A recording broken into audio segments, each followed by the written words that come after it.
Something unusual is happening with debt in America right now, and honestly, not enough people are talking about it. Missed payments are starting to rise, credit card balances are climbing high again, and more people are even tapping into their retirement accounts just to keep up with everyday expenses. Now, I came across a video from Clear Value Tax that breaks down some of these numbers. And when you step back and really look at what's happening, it's really starting to paint a much bigger picture. So, in this video, I want to react to some of the key points and talk about why this could be one of the most overlooked financial warning signs of 2026. Because consumer spending makes up 70% of US GDP. And I just want to get started by just simply asking you, how are you doing financially? If you're doing well, then you are very fortunate because not everybody is. I'm going to show you some data, and I'm going to be honest with you, it is unsettling data. Now, here's the first thing that I want to point out. A record number of Americans are taking emergency withdrawals from their 401ks. According to Vanguard, 6% of people enrolled in 401k plans made a hardship withdrawal. So this is a record high. This is up from 5% a year ago. According to their data, here are the top reasons for the hardship withdrawals. Avoiding foreclosure or eviction, 36%.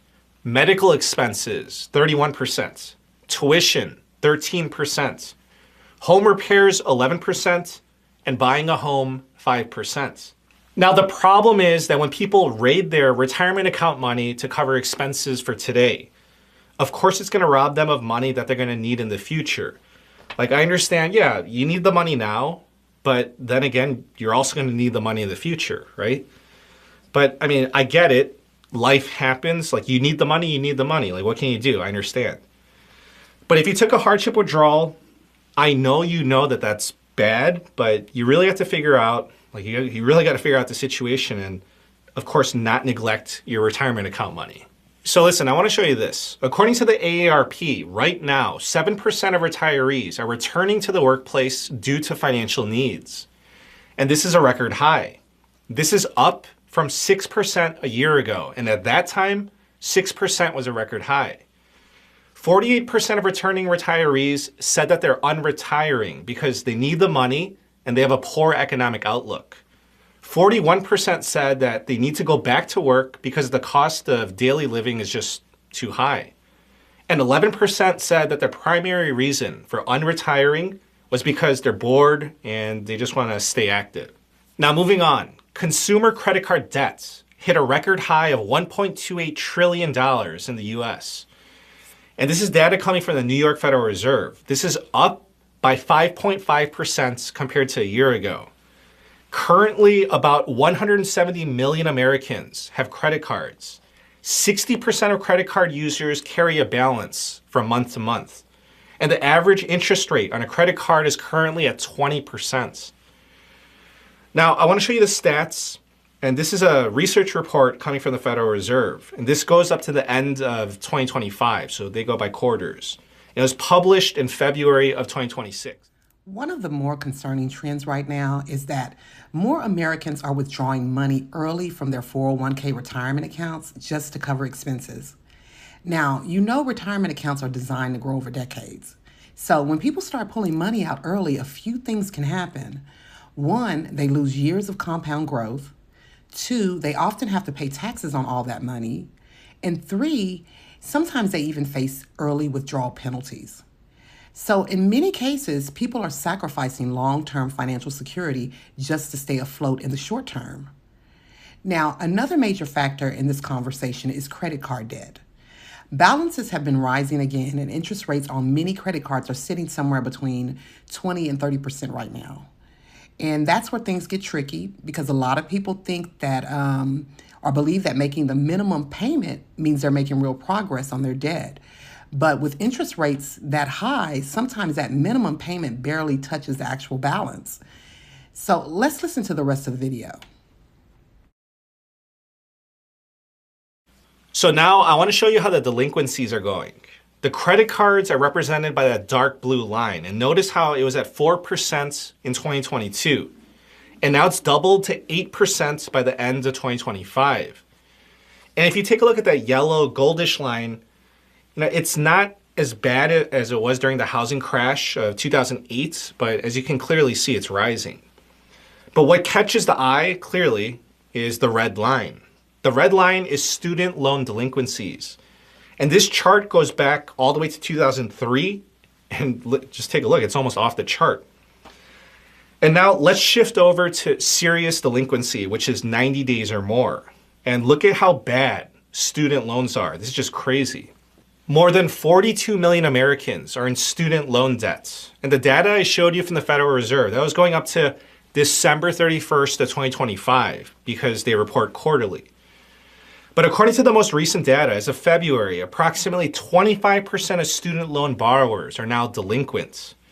And outstanding student loan debts has now exceeded $1.6 trillion. And this is according to the Congressional Research Service. Going back to the Fed reports, total household debt delinquency rose to about 4.8% of all loans in the fourth quarter of 2025. So when you compare where we are today against the Great Recession, that may not sound or look extremely high, but you have to understand that the trend is what's important. Just 1 year earlier, the delinquency rate was around 3.6%, and here we are today at 4.8%. And that is a big increase in a short period of time. In fact, if you take a look, the current level is the highest it's been since 2017. And when delinquency rates begin rising across multiple categories of debts, it often signals that households are under severe financial pressure. And that the data, you take a look, it's been moving in the wrong direction. So when we're told that we're living in the golden age, if you take a look at the data doesn't support that. I'm just saying. Now, we are being told by the politicians that we are living in a time of low inflation, low unemployment, and strong wage growth. So I just want to say that I have, I don't know how you feel, but I have a healthy amount of skepticism. I don't know what country that they're referring to, but I don't believe that to be accurately descriptive of our country. They're saying that the rate of inflation is 2.4%. Wages are growing at a rate of 3.8%, which means that wages are outpacing inflation, which means that we're getting richer. Now, I want you to check this out. The labor market has gotten so bad that they can't even hide it anymore. Okay, what do I mean by that?